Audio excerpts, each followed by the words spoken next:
ओम नमः सिद्धेभ्यः। ओम नमः सिद्धेभ्यः। ओम नमः सिद्धेभ्यः। मंगलम भगवान वीरो मंगलम गौतमो मुनि मंगलम कुंद कुंदाद्यो जैन धर्मोस्तु मंगलम सर्वमंगल मांगल्यम सर्वकल्याणकारकं प्रधानं सर्वधर्माणां जैनं जयतु शासनं जैनं जयतु शासनम्। इस भाव तरु का मूलयक जानहु मिथ्या भाव ताकू कर निर्मूल अव करिए मोक्ष उपाय करिए मोक्ष उपाय।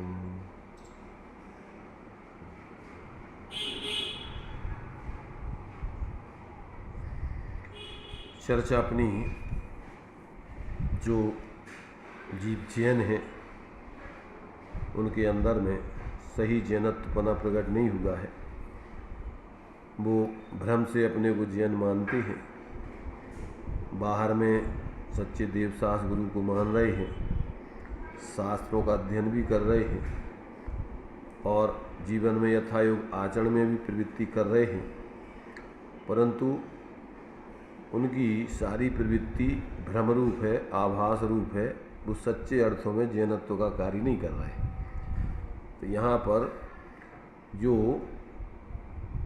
धर्म के क्षेत्र में ज्ञानियों के जीवन में पूर्वचर अथवा सहचर व्यवहार होता है, मात्र उसी व्यवहार को ग्रहण करके पर साथ में जो परमार्थ की सिद्धि साधक जीव करते हैं अपने स्वरूप आश्रय से और साधना के साथ रहने वाली जो अभी सहचरभूत कसाएँ आदि हैं, प्रवृत्तियाँ हैं, वो साथ धर्म के आत्मस्वरूप आश्रय के साथ सम्यक ज्ञान के साथ होने से वो मंद कसाय रूप होती हैं, अनर्गल नहीं होती हैं। व्यवहार से उसको धर्म कहा जाता है, परंतु ज्ञानी जानते हैं कि ये धर्म नहीं है, ये तो वास्तव में अभी धर्म के साथ रहने वाली परिस्थितिजन्य प्रवृत्तियां हैं। धर्म तो एकमात्र स्वाश्रित आत्माश्रित परिणाम ही है, इसके अलावा धर्म बाहर में बाह्य प्रवृत्ति में नहीं है, ऐसा ज्ञानी जानते हैं। अज्ञानी अंदर के उस ज्ञानियों के जीवन को तो समझते नहीं हैं, मात्र उनका बाह्य जीवन बाह्य सदनिमित्त आदों का ही निमित्त आदि का ही ग्रहण करके मात्र उन्हीं को उनका भी यथार्थ स्वरूप नहीं जानता। सच्चे देव गुरु शास्त्र आदि का भी स्वरूप सही नहीं समझता, भ्रम से अपने को मानता है कि हम सच्चे देव गुरु धर्म शास्त्र आदि को समझ रहे हैं और उनके बताए मार्ग पर चल रहे हैं। ऐसा उसके बारे में उसके लिए बाहर में भले ही वो ऐसा जान रहा है कि हम सच्चे देव गुरु शास्त्र आदि को मान रहे हैं, सात तत्वों को मान रहे हैं, पर उसमें इनकी सबकी भ्रांति चलती है, उन सबका यथार्थ स्वरूप नहीं जानता है। उसी के लिए यहाँ पर बताया जा रहा है देव गुरु धर्म का अन्यथा स्वरूप हो गया। अब तत्वों के बारे में जो अन्यथापना चलता है उसके बारे में अपन यहाँ विचार कर रहे हैं। तो अभी जीवाजीव तत्व का अन्यथापना, आश्रव का अन्यथापना, बंध का अन्यथापना, यहाँ तक की चर्चा अपनी हो चुकी है। अब संवर तत्व के संबंध में उसका किस प्रकार अन्यथापना होता है उस बारे में यहाँ पर अब विचार करते हैं।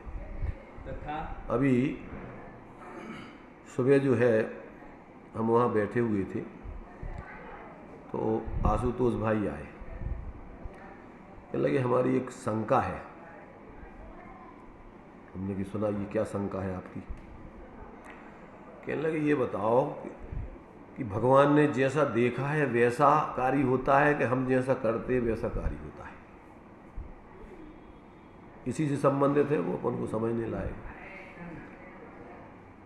कि भाई अगर भगवान के हिसाब से कार्य होता है तो फिर हम क्या करें? हमारे लिए कुछ करने को रहता नहीं, फिर हम सुछंदाचारी हो जाएंगे या क्या करेंगे? तो हमने कहा भाई देखो आप समझो शांति से, भगवान किसी परद्रव्य के कार्यों के कर्ता नहीं है, भगवान तो ज्ञाता है, तो जो तुम कर रहे हो कार्य वही होता है। क्या? जो तुम कार्य कर रहे हो तुम्हारे करने से ही कार्य होगा, भगवान के देखने से तुम्हारा कार्य नहीं होगा। पर भगवान तो ये देख रहे हैं कि तुम सही कार्य कर रहे हैं कि गलत कर रहे हैं। अगर तुम गलत कार्य कर रहे हो तो भगवान के ज्ञान में वो आ रहा होगा, सही कार्य कर रहे होगे तो वो आ रहा होगा। तो फिर हम क्या करें कि अगर तुमने जिनवाणी को पढ़ा होगा, समझा होगा, तो भगवान ने जैसा तुम्हारा स्वभाव बताया है उस हिसाब से तुम कर रहे होगे। तुम्हारा स्वभाव शांत निराकुल है, ज्ञाता दृष्टा है, तुम्हारा स्वभाव कोई संकल्प विकल्प करना तो है नहीं। तो अगर तुम अपने ज्ञाता दृष्टा स्वभाव के अनुरूप परिवर्तन कर रहे होगे तो भगवान ने देखा है कि तुम्हारा आगे होनहार अच्छी है, तुम्हारा जल्दी मोक्ष होगा। और अगर तुम यदवा तदवा अपने मनमाने तरीके से कर रहे होगे तो भगवान ने देखा है कि इसका संसार अभी लंबा है, भटकेगा ही, विकल्प नहीं है, उनके ज्ञान में झलक रहा है। तो भगवान के ज्ञान में जो आता है उसी के हिसाब से होता है, और तुम जो कर रहे हो उसी के हिसाब से होता है। न तुम्हारे करे बिना होता है, न भगवान के देखे से होता है। तो अब जिसको भगवान के उपदेश पर, भगवान के ज्ञान पे विश्वास आ जाता है तो फिर वो मिथ्या कल्पनाएं छोड़ के और सम्यक स्वाश्रय का जीवन जीता है, ज्ञाता दृष्टापने की साधना करता है, शांत रहने की आराधना करता है। पर जब तक अभी पूर्ण शांत नहीं होता है तो विवेक पूर्वक उसमें विवेक पूर्वक प्रवृत्ति करता है, उसका नाम व्यवहार धर्म है। उसको वो धर्म परमार्थ धर्म नहीं मानता है। इस साथ में रहने वाला उसका विवेक है, और ये व्यवहार से उसको अपन लोग में अच्छा कहते, जो दूसरों के अहित में नहीं सोचता, हिंसा आदि का कार्य नहीं करता, झूठ नहीं बोलता, चोरी नहीं करता, परे आदि का इकट्ठा करने का अभिप्राय नहीं रखता। क्यों? कि समझ लिया कि अपना कुछ है ही नहीं यहाँ। तो अब जीने के लिए जितना ज़रूरत है वो मात्र विवेक पूर्वक उतनी प्रवृत्ति करता है, और ये भी वो जानता है कि व्यवस्था सब उदय प्रमाण बनना है, हमारे विकल्पों से नहीं बनना है। इसलिए वो अनर्गल परिवर्तन करता नहीं, सोचता नहीं, और उसके बारे में उससे अपना कोई बड़प्पन मानता नहीं, बाहर के संग्रह आदि से। फिर तुम क्या देख लो तुम कि तुम अपने जीवन में क्या कर रहे हैं। अब तुम क्या है कि लगे फिर अब हम कैसे क्या समझे। हमने कहा देखो समझो, वस्तु व्यवस्था समझो, समझ करके तुम्हारे लिए सब समझ में आ जाएगा कि तुम्हारे हिसाब से हो रहा हो कि भगवान के हिसाब से हो रहा हो। तुम्हारे हिसाब से ही हो रहा हो और भगवान के ज्ञान में आ रहा हो। भगवान तुम्हारी करता धरता नहीं है। अब ये देखो आप कि आप दिन भर में कितने विचार करते हो, उनमें से तुम्हारे विचार के अनुसार कितना काम होता है और कितना तुम्हारे विचार के बिना होता है। अगर तुम्हारा सोचने से और तुम्हारे करने से हो रहा है तो सब जितना सोचते हो उतना तुम्हारा सब काम होना चाहिए। अब जो काम होने लायक है हो जाता है तो उसका तो अहंकार कर लेते मैंने किया, और जो नहीं होता है तो उसको दूसरों के सिर पे थोप देते कि उसने वो ऐसा नहीं किया, वो तुम्हारे नौकर नहीं आया और फलाना हो गया और ढीगड़ा हो गया। अथवा तुम स्वयं करता नहीं बनते, दूसरों को करता नहीं मानते तो मूढ़ होके मान लेते कि ऐसे ही होना था, हम क्या करें। कि जा बात तो सही है कि हम दिन सुबह से सोचते हैं इतने विचार, उनमें से कितने काम होते हैं, तो वे काम भी अपनी योग्यता से हो रहे हैं, तुम्हारे सोच में से नहीं हो रहे हैं। अगर तुम्हारे सोच में से हो रहे होते तो जितना सोच रहा सब होना चाहिए। हाँ भाई जा बात तो सही है, समझ में आ रही है भाई, तो जा समझ में आ रही यही सही है कि प्रत्येक पदार्थ का परिणमन अपनी अपनी योग्यता अनुसार हो रहा है। तुम तो सिर्फ मिथ्या कल्पनाएं करते हो और या फिर सम्यक सोच करके और सहज ज्ञाता रह के यथायुग अपनी आराधना करते हो। तुम तो अगर भगवान के जाने हुए विश्वास आ गया तो तुम पर के भगवान भी पहले ऐसे ही समझते थे, उनने समझ लिया वे ज्ञाता अपने ज्ञाता में आ गए, शांत निराकुल हो गए, अब उनको कोई विकल्प ही नहीं है। ऐसे ही तुम्हारा स्वभाव है, जैसे भगवान का स्वभाव ऐसे ही तुम्हारा है। अब तुम समझ लोगे तो तुम भी ऐसे ही हो जाओगे ज्ञाता दृष्टा शांत निराकुल, तुम्हें कछु कर्मो नहीं रहेगा। सहज होना रह गया। होता स्वयं जगत सबका, तुम्हारा भी सहज परिणमन स्वाश्रय से होगा। फिर मिथ्या कल्पनाओं वाला कसाय वालों में ये विकल्प नहीं होंगे तुम्हें। अब जज इसकी समझ में आ जाए तो उसके सिर पर कौन सा बोझा है? अब जा बताओ। वही चीज हमने पूछी थी परसों से, यही अभी याद कर रहे जो केवली के। अब तुम्हारी समझ में अब बात है, अब आगे बढ़ाओ मत, समय अपने पास ज्यादा नहीं है। एक मिनट, हमने जो कहा है इसमें तुम्हारा समाधान भाव के नहीं भाव। पूर्व नहीं भाव, यही से तो हम 1 मिनट की बात चलो बोलो 1 मिनट। केवली के ज्ञान में जो हल्के है वो होने हैं और वैसा ही अपने कार्य करने पड़ेगा। करने पड़ेगा नहीं, करने पड़ेगा नहीं है जो, वही तो हम, वही तो नहीं है, तुम करोगे। अगर तुम्हारी अगर होनहार खोटी है तो तुम सहज ही मिथ्याकारी करोगे। तुम्हें करने पड़े मजबूरी, कौन करवा रहा तुमसे? तुम्हें करने पड़े, किसने तुम्हें बाउंडेड कर दिया उस पर करने के लिए? करवा कोई नहीं रहा। फिर वो तो जब केवली के ज्ञान में झलकी बातचीत, ठीक है, तुम्हारी होनहार खोटी है तो ऐसा काम करोगे। केवली के ज्ञान में झलकी इसलिए नहीं होगा वो कार्य, केवली के ज्ञान में झलका है इसलिए नहीं होगा है, तुम्हारी होनहार खोटी है इसलिए होगा, और ऐसा इसलिए तुम करोगे। और केवली भगवान तो सिर्फ न्यूट्रल ज्ञाता है, मजबूरी नहीं है कि तुमने आप उनने देख ला तो तुम्हें कर्म जरूरी है। तुम्हारी होनहार खोटी है तो तुम ऐसे ही करोगे, और वो भी सहज तुम्हें लग रहा है कि जो तो अपन हो जो ही अच्छा है अपने लाने कर्म, तो मजबूरी नहीं है। जब तुम्हारी मिथ्या परिणति से ऐसे ही करोगे तुम सहज, और उसमें आनंदित होगे कि हमने देखो इतना कमा ला, अरे देखो इतना हमने मकान बना ला, तो जो तुम्हें मजबूरी है कि आनंदित होके कर रहे, तो तुम्हें बुरा लग रहा हो। वो मजबूरी तो जब होती जब तुम दूसरों के किसी उससे कह रहे हो, कर रहे हो, तुम तो अपनी स्वेच्छा से कर रहे हो ना। मिथ्यात, तो मिथ्यात कैसे कहते हैं?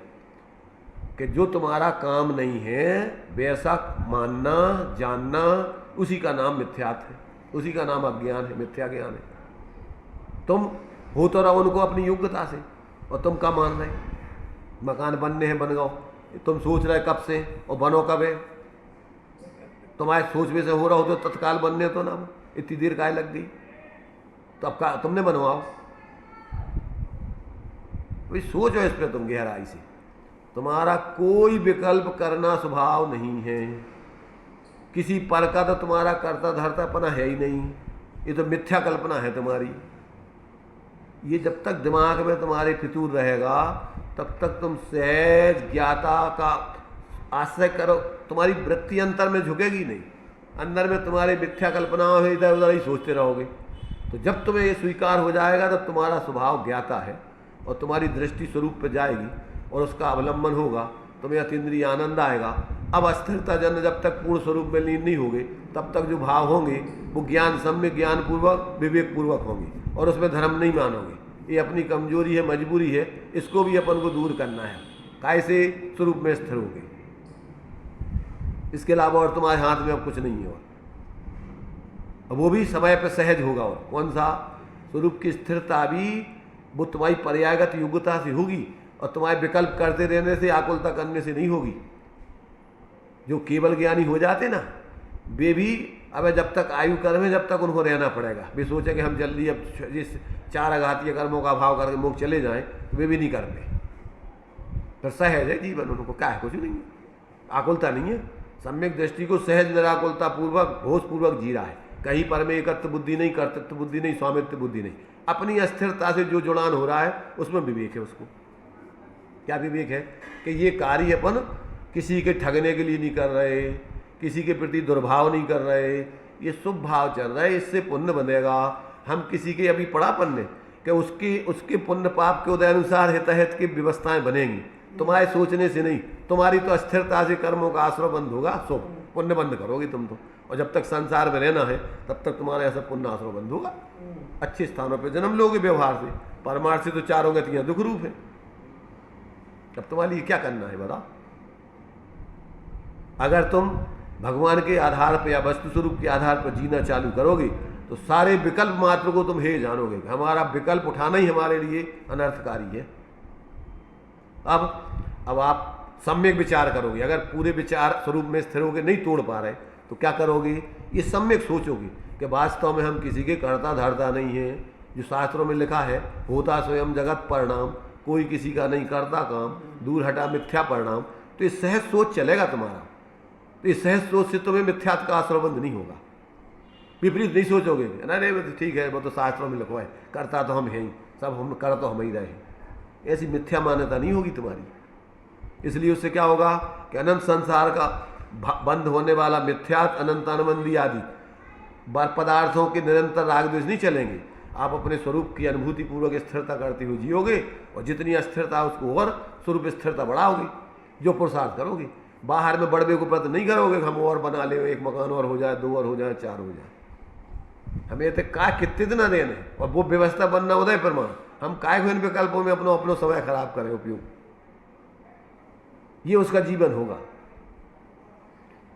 सम्यक ज्ञानी हो गया, बहुरी दृढ़ चारत लीजिए, बाहर से हटेगा आराम से कि भैया जी अपनो काय थे, अपनो है ही नहीं है, इतना रहने कितने दिन है, और अपना क्या काम है, व्यवस्था बनना उदय प्रमाण। तीर्थंकरों को भी, चक्रवर्तियों को भी व्यवस्था, आदिनाथ को 6 महीना व्यवस्था नहीं बनना तो नहीं बन रही।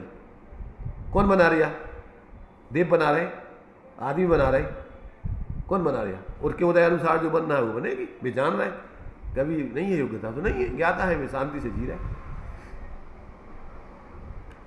इसलिए जब तक व्यक्ति को ऐसा दो टूक वस्तु स्वरूप का निर्णय नहीं होता, तब तक इन सारे तत्वों में अन्यथा मान्यता उसकी चलती है। सब भ्रम, कुछ नहीं है, सब भ्रांतिपूर्ण जीवन है।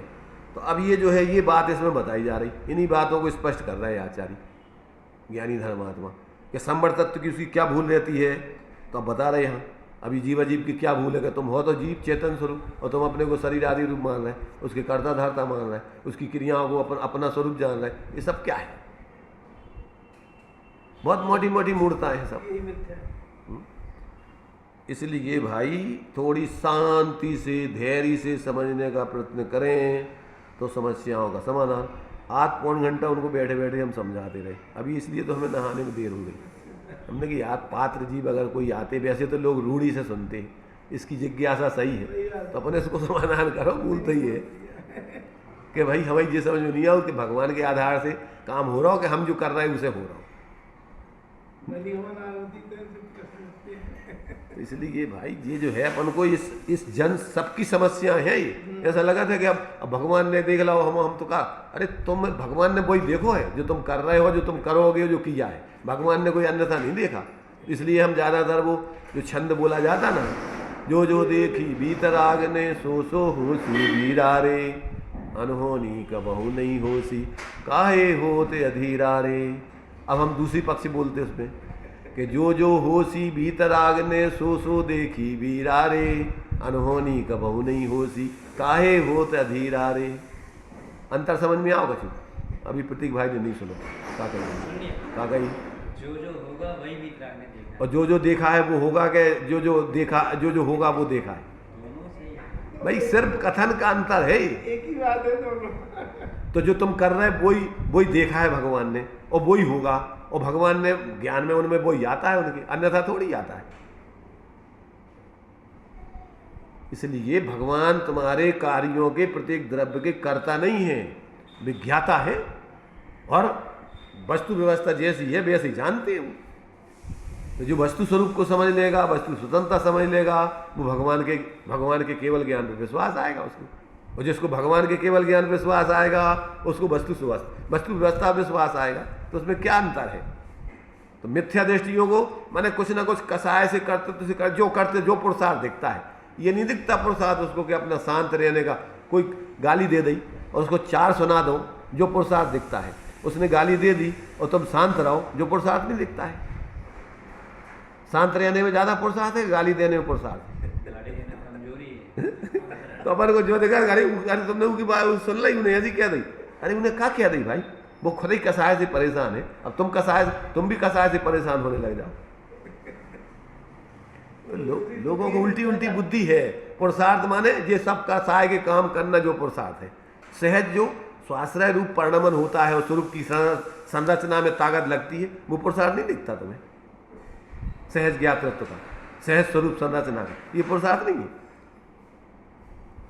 इसलिए क्या है, अब लोगों को अब कौन टाइम ही नहीं है पहले तो सोचने का। दौड़े दौड़े यार रूढ़ी निभाई उनने, तो कौन बस आँख खोलो और धरा प्रवाह बोल दो और चलते बने। सुनने वालों ने सुन ली, चलो हो गई अपनी स्वाध्याय। का स्वाध्याय हो गई, का समझे। उसमें लिखा सदा सुखदास जी ने रत्न सा, वर्षों होगा स्वाध्याय करते करते, जीवन में रंच मात्र भी परिवर्तन नहीं आया। क्यों? अन्याय, अनीति, अभक्ष आदि का सेवन कर रहा है, बुद्धि ठिकाने नहीं है उसकी, निर्णय नहीं होता उसको सही।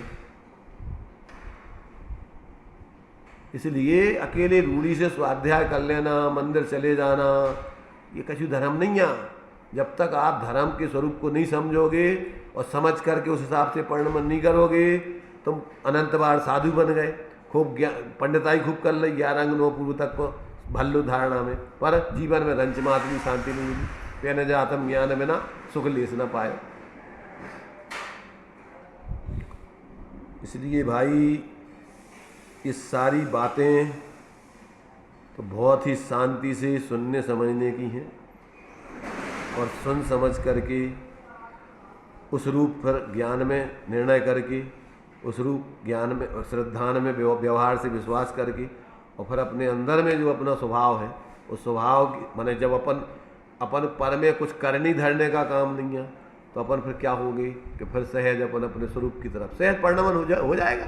जो स्वरूप में ढल जाओगे, और स्वरूप में ढल जाना यही धर्म है, इसी का नाम मोक्ष पुरुषार्थ है।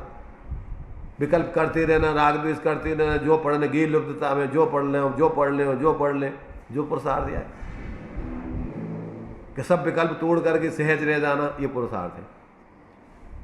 मोक्ष मार्ग प्रकाशक के पहला जो पंच परमेष्टि का स्वरूप बताया, तो मुनिराज उपयुक्त को व्यर्थ भ्रमाते नहीं है।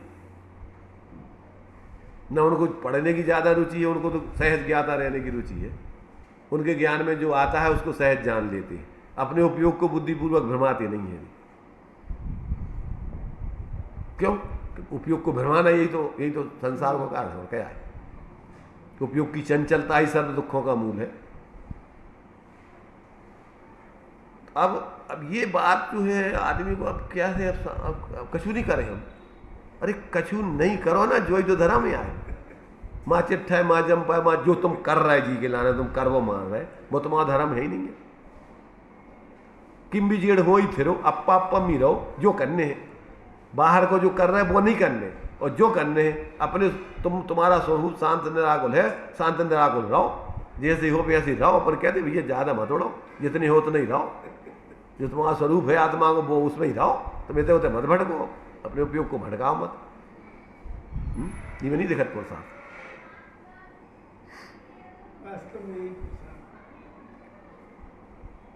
देखिए अब संवर तत्व की भूल में वही बात यहाँ पर स्पष्ट कर रहे हैं। तथा संवर तत्व में अहिंसादि रूप शुभाश्रव भावों को संवर जानकर, परंतु एक ही कारण से पुण्य बंध भी माने और संवर भी माने, वह नहीं हो सकता। प्रश्न, मुनियों के एक काल में एक भाव होता है, वहाँ उनके बंध भी होता है और संवर निर्जरा भी होते हैं, सो किस प्रकार है? समाधान, वह भाव भी मिश्र रूप है, कुछ वीतराग हुआ है, कुछ सराग रहा है। जो अंश वीतराग हुए उनसे संवर है, और जो अंश सराग रहे उनसे बंध है। सो एक भाव से तो दो कार्य बनते हैं, परंतु एक प्रशस्त राग ही से पुण्याश्रव भी मानना और संवर निजरा भी मानना सो भ्रम है। मिश्र भाव में भी यह सरागता है, यह वीतरागता है, ऐसी पहचान सम्यक दृष्टि ही के होती है। सम्यक दृष्टि ही के होती है। इसलिए अविशेष सरागता को हे रूप श्रद्धा करता है। अवशेष माने शुभाशुभ भाव रूप सरागता को।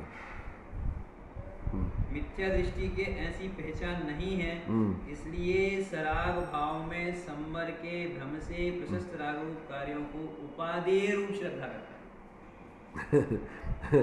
अब ये है बेवजह समझने लगा।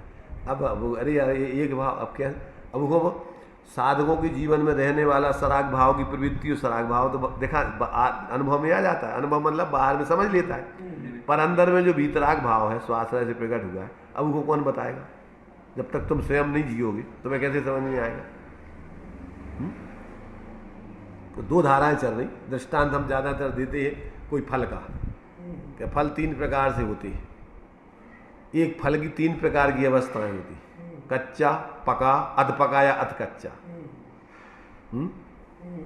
तो इसकी स्वाद तीनों की अलग अलग आती कि कैसे आती? कैसी अलग अलग आती? कैसी आती अलग अलग तीनों की? कैसी बताओ? आम है, आम ले लो, चलो। कच्चा खट्टा होगा, हाँ मीठा पका हुआ होगा, ठीक है।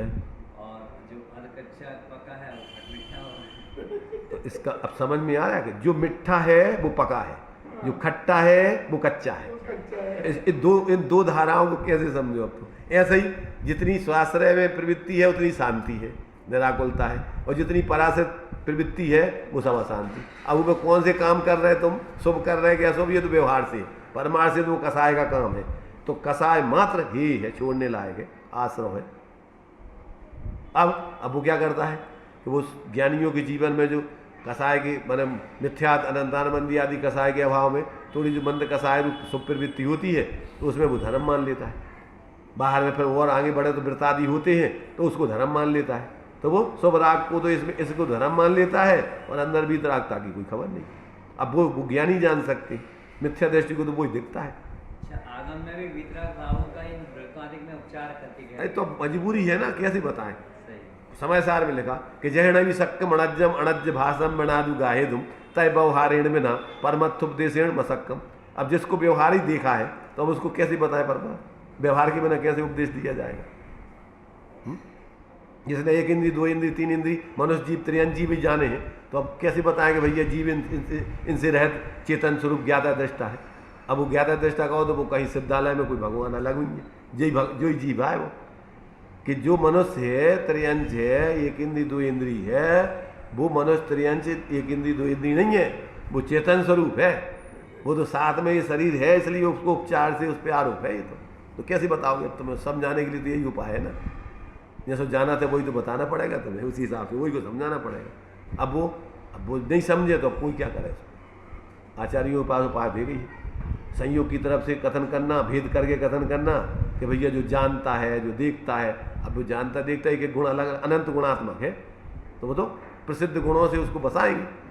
अब तुम अकेले जान में ही वालों मान लो और अंदर में अनंत गुण है वो नहीं देखो तो अब अकेली कल्पना ही करा। तो अंदर में जब तक तुम उस लक्षण से लक्षित होके अंदर में अपने स्वरूप को नहीं झांकोगे तब तक तुम्हें अनंत गुणात्मक आत्मा की अनुभूति कहाँ से होगी? ये तो तुम्हें एक एक अंगों से उस अंगी तक पहुँचाना था। अब पूरा तो वर्णन किया नहीं जा सकता परमार्थ का, पर अनुभव किया जा सकता है। भाई उनके पास और कोई उपाय नहीं है ना व्यवहार को परमार्थ को समझाने का। परमार्थ तो अनुभव किया जा सकता है परमार्थ से। अब उसको तो जब भी बताओगे तो आप कोई ना कोई विवक्षा से बताना पड़ेगा।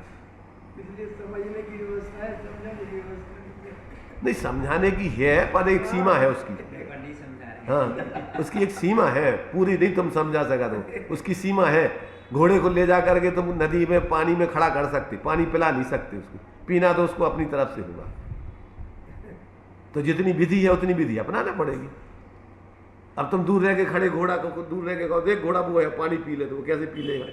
तो तुम्हें ले जाने तो नज़दीक पड़ेगा ना उसके, बिल्कुल स्वरूप के तुम्हें नज़दीक ले जाके खड़ा करना पड़ेगा कि तुम्हारा स्वरूप जो है, तुम्हारा स्वरूप शरीर नहीं है, राग आदिक नहीं है, तुम्हारा शरीर के गुण भेद नहीं है, तुम्हारा स्वरूप ऐसा अभेद चेतन अनंत गुणों का पिंड है। अब निश्चय का विषय वो तुम वहाँ तक ले जा दो, अब वो उसमें जाके उपयोग डुबोए और पानी पी ले अपने आनंद पी लो, और नहीं पियो तब क्या करेंगे? पर उधर तक तो ले जाने पड़े, उधर तक नहीं ले जाओ और तुम शरीर बताओ, शरीर आत्मा वो जाए राग आदिक, तो फिर वो तो मिलना ही नहीं है, उसको स्वरूप का बोध होना ही नहीं है उसको। भाई व्यवहार की अपनी सीमा है, पर व्यवहार तुम्हें पूरा परमार्थ नहीं दिखा पाएगा, अनुभव करा पाएगा। उसको तो तुम्हें खुद करना पड़ेगा, और जब खुद स्वरूप का अनुभव करोगे तो पक्षातिक्रांत अब तुम्हें ना कोई भेदों में वस्तु दिखेगी, ना तुम्हारा ने भेदों में नहीं दिखेगी, मतलब भेद या अकेले भेद रूप नहीं दिखेगी, ना अकेले राग आदि रूप दिखेगी, ना अकेले शरीर आदि रूप, अंदर में तुम्हारा अखंड आत्मा अनुभव में आएगा। और फिर ये सब चीज़ें जानोगे कि भैया ये संयोग की तरफ की बात है, जो अपने गुण भेद की तरफ से बात है, ये अपनी अस्थिरता जन्य कसाय की बात है, अपना स्वरूप तो ये है। कौन जानेगा ये? कौन इन व्यवहार की सम्यक प्रकार से उसका जानेगा और निरूपण करेगा? जिसको अभेद वस्तु का अनुभव हो गया वही तो व्यवहार सम्यक होगा उसका। सम्यक स्वतः ज्ञान के अंश है, मिथ्या दृष्टि के नए नहीं होते। जिसने अभेद वस्तु, जिसने पूरा हाथ ही देखा वही तो बता सकता खंड खंड करके उसको संयोग आदि की तरफ से। इसलिए भाई जिसको समझना है, जिसको पानी पीना है वो पी सकता है, जिसको नहीं पीना है भगवान भी नहीं पिला सकते। है व्यवस्था की। चलिए आगे, तो यही है यहाँ पर कि भैया एक भाव में दो धाराएं चल रही हैं। अज्ञानी समझता नहीं है, वो एक अकेले सराग भाव को ही धर्म मान लेता है, उसी की प्रवृत्ति से संबंध नजरा मानता है, उसी से पुण्यबंध मानता है। तथा सिद्धांत में गुप्ति, समिति, धर्म, अनुप्रेक्षा, परिचय, जय, चारित्र इनके द्वारा संबर होता है ऐसा कहा है। सो इनकी भी यथार्थ श्रद्धा नहीं करता, इस प्रकार सो कहते हैं। अब व्यवहार से संबर के स्वरूप बताने के लिए शास्त्रों में भेद प्रभेद बताया कि कैसे संबर हो। अब कहते हैं उनका भी वो स्वरूप सही जानते नहीं है, कैसा जानता है, अब उसका खुलासा कर रहे हैं। शास्त्रों में लिखा कि संबर का ऐसे उत्साह गुप्ति, समिति, धर्म, अनुप्रेक्षा, परिचय, जय, चारित्र लिखा तो भैया शास्त्रों में देखो इन लोगों पर लिखो तो है, परंतु वो का को अर्थ होते है, का भाव हो जो समझत तू, तो उसका खुलासा कर रहे, कहाँ भ्रांति करता देखो उसमें। गुप्ति बाय मन वचन काय की चेष्टा मिटाए, मिटती नहीं है, ध्यान रखना। पाप चिंतवन न करे, मौन धारण करे, गमनादि न करे, उसे वह गुप्ति मानता है, मतलब हठपूर्वक करे। मैंने आगे खुलासा कर रहा उसको। सो यहाँ तो मन में भक्ति आदि रूप प्रशस्त राग से नाना विकल्प होते हैं। वचन काय की चेष्टा स्वयं ने रोक रखी है, ये भी कार्य है, रोकना स्वभाव है, और रोकना ये तेरी बुद्धि से हो रहा है।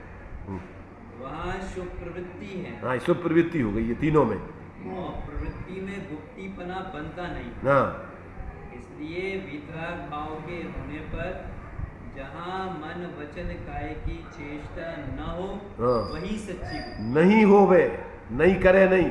हाँ। यहाँ होने की बात है, ऊपर करने की बात है। तो ये सच्ची गुप्ति है जो अपन बोलते हैं कि कोटि जन्म तप तपे ज्ञान बिन कर्म झरे जी, और ज्ञानी के छिन माई होते अभी त्रिगुप्ति ते लिखा है, स्वरूप प्रवृत्ति से क्या सहज तरह थे होते, अभी नास्ती से ही बताया है, वो तो गुप्ति होती है, करता नहीं है, वो वचन को रोकता नहीं है, शरीर को चेष्टा रोकता नहीं है, मन में तो रुकता ही नहीं है, मन तो अशुभ प्रवृत्ति रोक दी, पर शुभ में तो विचार चल ही रहे ना,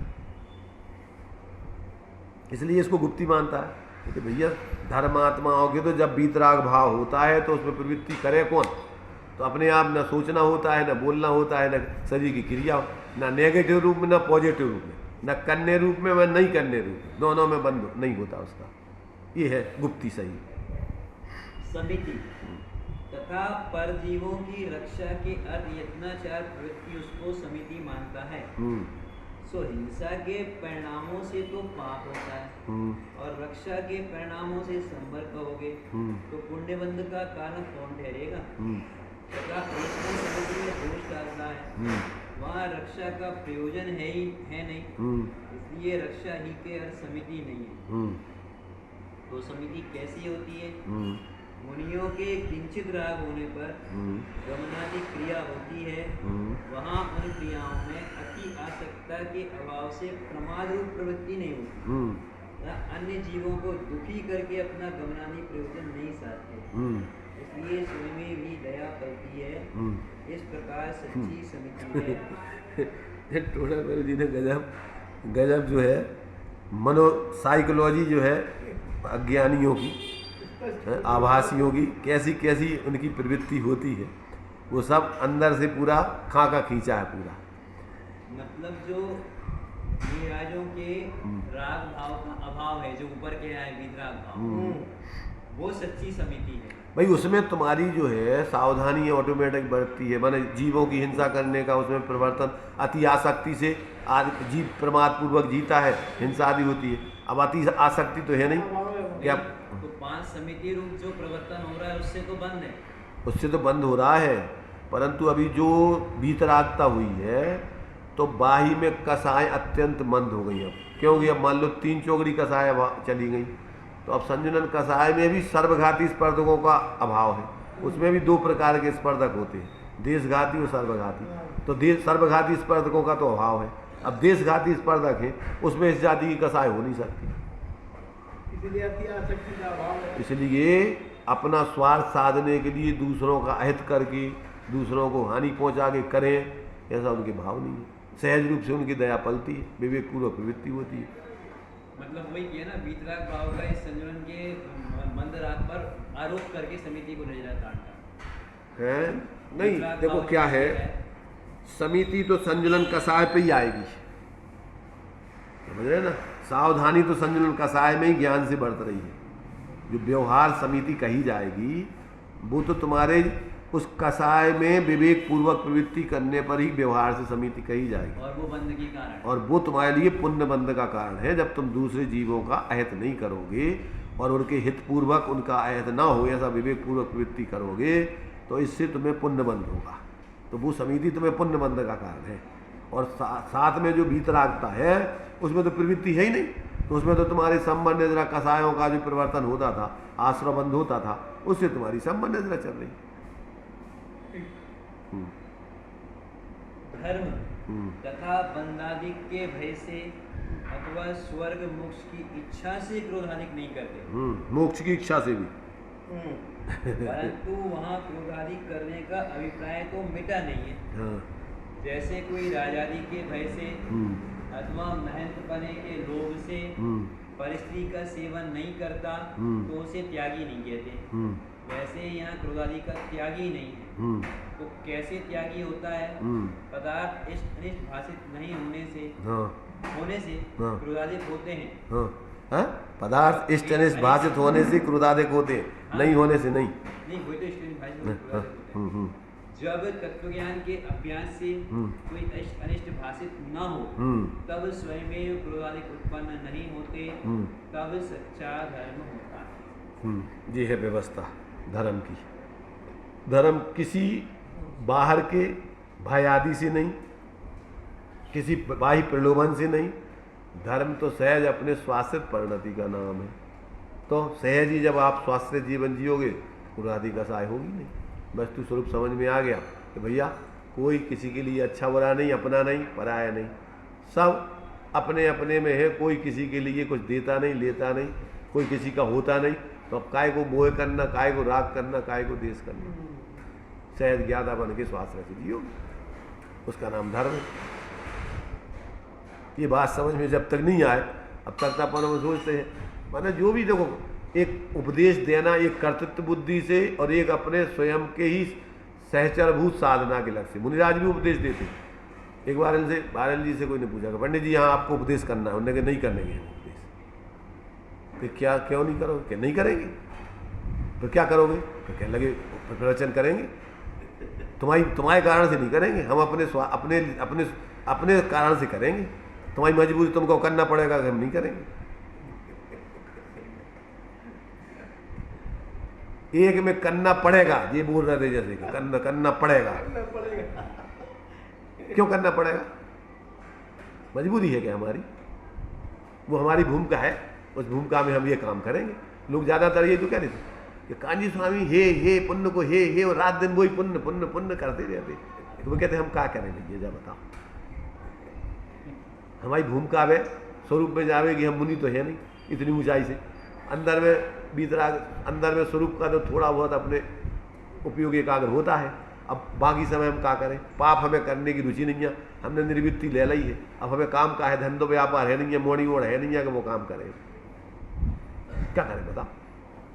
तो हमारी मजबूरी है, पर वो धर्म नहीं है, ये हम जान रहे हैं। तो वो कहना भी हमारी जरूरी है और एक जीव प्रवृत्ति करना भी हमें जरूरी है। ये दो ही चीजें हमें जरूरी है। मजबूरी कुछ नहीं है भाई, भूमिका अनुसार हमारे लिए वो हमारा वस्तु स्वरूप है, वो जरूरी है समझना। और भूमिका अनुसार हमें अशुभ बच करके शुभ में प्रवृत्ति करना ये भी जरूरी है। ये व्यवहार से जरूरी है, वो परमार्थ से जरूरी है। तो क्या करें बताओ?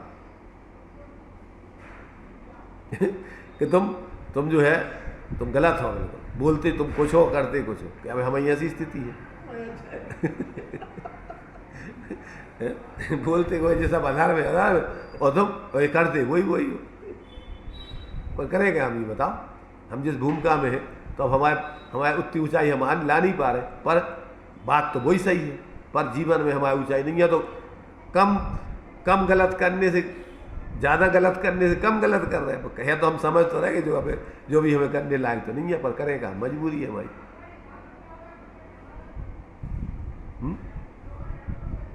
आधा समझ। एक व्यक्ति तो कर्तृत्व बुद्धि से करता है, अरे करने चाहिए भैया जो अपन, हम नहीं करेंगे तो कौन करेगा, कैसे? अरे तू करेगा, तेरे करने से हो गया, ये तो तेरा मिथ्यात्व है। ज्ञानियों के जीवन में सहज ही ये सब कार्य भूमिकानुसार विवेक पूर्वक होते हैं, पर उनमें एकत्व बुद्धि नहीं होती है, धर्म बुद्धि नहीं होती है, और उसको करना भी चाहते नहीं है, पर अब उनकी परिस्थिति जन है। क्या है उनकी व्यवस्था की व्यवस्था है। क्या कहा? व्यवस्था की व्यवस्था है।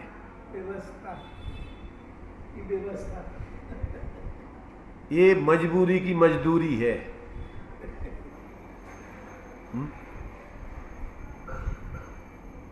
अब क्या करें बताओ? अभी हम जिस ऊंचाई पे होना चाहिए नहीं है, तो हमारे लिए मजबूरी भी है, जरूरी भी है, विवश भी है हम, और स्वाधीन भी है। मतलब ये विवक्षाएं समझ में आ जाए तो अपन ऊपर, तुम्हारा इंटेंशन क्या है इसमें? मूल तो वो है। लोक में भी सजा मिलती है, बाहर में कौन मर गया क्या हो गया उसकी सजा नहीं दी जाती, कहीं दी जाती। सबसे प्रथम है तुम्हारा उसमें इंटेंशन क्या है, अभिप्राय क्या है?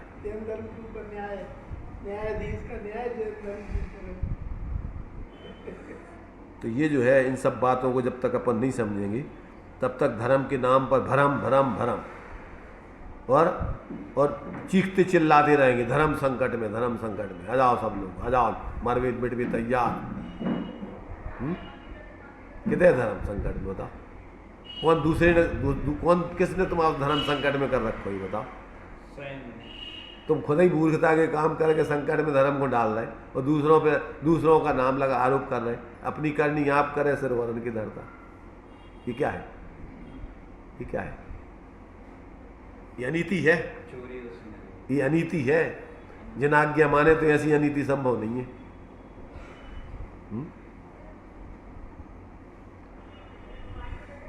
हाँ चलिए और पढ़ लो थोड़ा।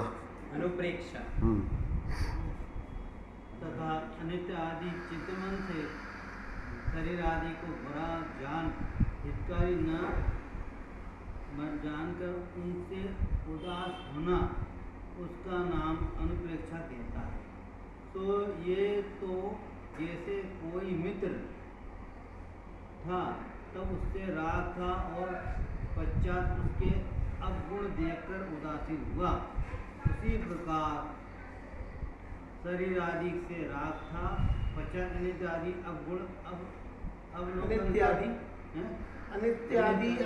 पश्चात अनित्यादि अवगुण अवलोक कर उदासीन हुआ, परंतु ऐसी उदासीनता तो द्वेष रूप है।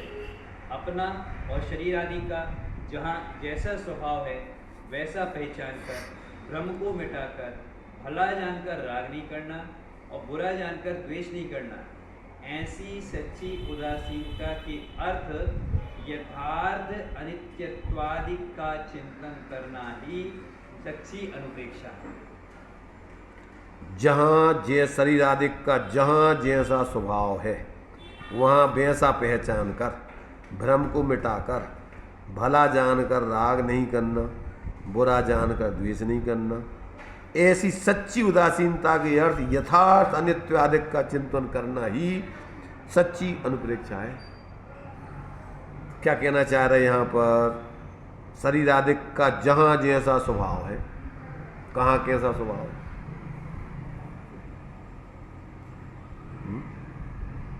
शरीर आदिक का कहाँ कैसा स्वभाव है कि उस प्रकार से अपन को चिंतन करें तो राग द्वेष नहीं हो।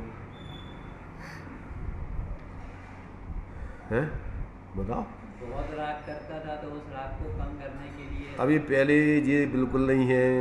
जहाँ जैसा स्वभाव है, जहाँ जैसा स्वभाव है कि तू चेतन और देह अचेतन, यह जड़ तू ज्ञानी, मिले अनादि अतंत विछने ज्यों पयरु पानी, रूप तुम्हारा सब तो न्यारा, भेद ज्ञान करना।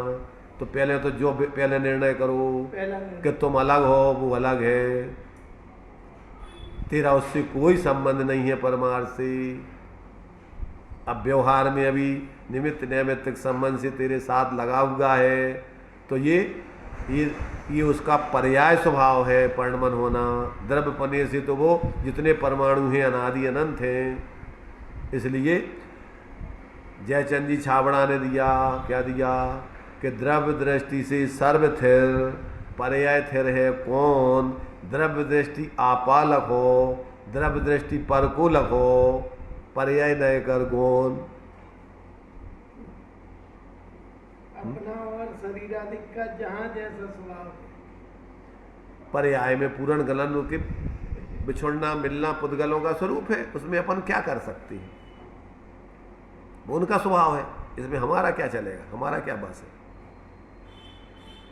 अब व्यवहार से अपन उसकी घिनौनी सकल प्रस्तुत करते हैं, नव द्वार महे घिनकारी ऐसे दे करे, तो अब वो व्यवहार से तुम्हारे लिए बैराग दिलाया जाता है कि जो तुम जिन चीज़ों को बुरा मानते हो वो सारी चीज़ें शरीर में भरी हुई हैं, और इससे तुम क्या प्यार कर रहे हैं बताओ।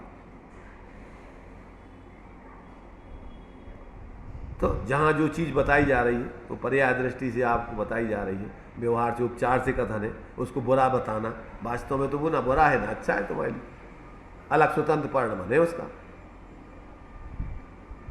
जब ऐसा वस्तु के स्वरूप को ऐसा जैसा है वैसा विचार करता है तो फिर वो अच्छा नहीं दिखता, अपना नहीं दिखता, बुरा नहीं दिखता, सहज जाती उसके स्वरूप को कि वो भिन्न है, हम भिन्न है, हमारा उससे कोई लेना ही देना नहीं है परमार्थ से, तो अब उसमें क्या अपन को शिकवा शिकायत है उससे।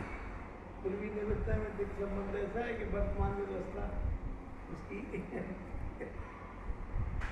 जब ये समझ में आ जाएगा तो वर्तमान व्यवस्था तुम्हारे सिर पे नहीं है बोझा, उसकी व्यवस्था ऑटोमेटिक है, वो जो वो करके आया उसके आधार पर उसकी व्यवस्था बनेगी, तुम्हें ज्ञाता रहना है। और जो भी तुम विवेक से विकल्प बना रहे हो उसमें भी तुम सोचो ये हमारा शुभ भाव राग है। 46 दोष बिना सुकुल श्रावक तने घर असन को, ले तप बढ़ावन हेतु नहीं तन पोषते तज रसन को। तो व्यवहार से सोचो कि जो अपन विवेक पूर्वक जब तक शरीर में रह रहे, चलो भैया अपनी इसकी सही साथ है, चलो इसका भी जितना हो सकता है एक मध्यस्थ होकर के न्यूट्रल होकर व्यवस्था बना दो जो बन रही, उसमें ज़्यादा दम्भ नहीं करना, अकड़ नहीं करना, कोई परेशानी नहीं करना, परिणाम नहीं बिगाड़ना। नहीं आता समझ में, कठिन है सब ये चीज़ें, सरल है पर जीवन में उसका अपना प्रैक्टिकल होता कि नहीं, कि सरल अकेले बोलने में, सुनने में और समझने में, मात विकल्पात्मक समझने में सरल है, कि उसको अपने जीवन में लागू करने में सरल है कि नहीं है। अभी विकल्पात्मक भी सरल लगना बहुत कठिन है, विकल्पात्मक में भी समझ में आ जाए तो बहुत सरल है, फिर जीवन में आ जाना, समझ में आ जाए कि हाँ बात तो सही है, और सही है का मतलब अकेले सिर्फ अकेले वो औपचारिकता में नहीं, सही है तो कीजिए शक्ति प्रमाण, पूरी ताकत से पहले उसको जीवन में लागू करो, और नहीं कर पा रहे तो आगे भावना रखो, श्रद्धा करो कि जो ही करने हैं अपन को, इसके अलावा और कोई करने लायक नहीं है दुनिया की बाहर में, और अपन को कुछ करने लायक नहीं है, ये सब फालतू की नेतागिरी है, सिर पे ले वो मर वो है थे मूर्खों में। और जीवन में जियोगे तो उससे जो लोग प्रेरणा लेंगे, शिक्षा लेंगे, वो तुम बोलते रहो, जीवन में नहीं हो तो उससे कोई नहीं लेंगे शिक्षा। गांधी जी ने एक बार यही उन्होंने अपना बोला था कि जब वो नोखाली, क्या है वो नोखाली है, क्या है, एक गांव है, एक स्थान है, वहाँ पर जब वो गए, जब वो अंग्रेजों को भगाने के लिए वो कर रहे थे सब सत्याग्रह वगैरह, तो लोगों ने जो बहुत मंच बहुत बड़ो लगा करके उन्होंने कहा बापू जो है अपन को अपना उपदेश देंगे। हाँ उपदेश देंगे।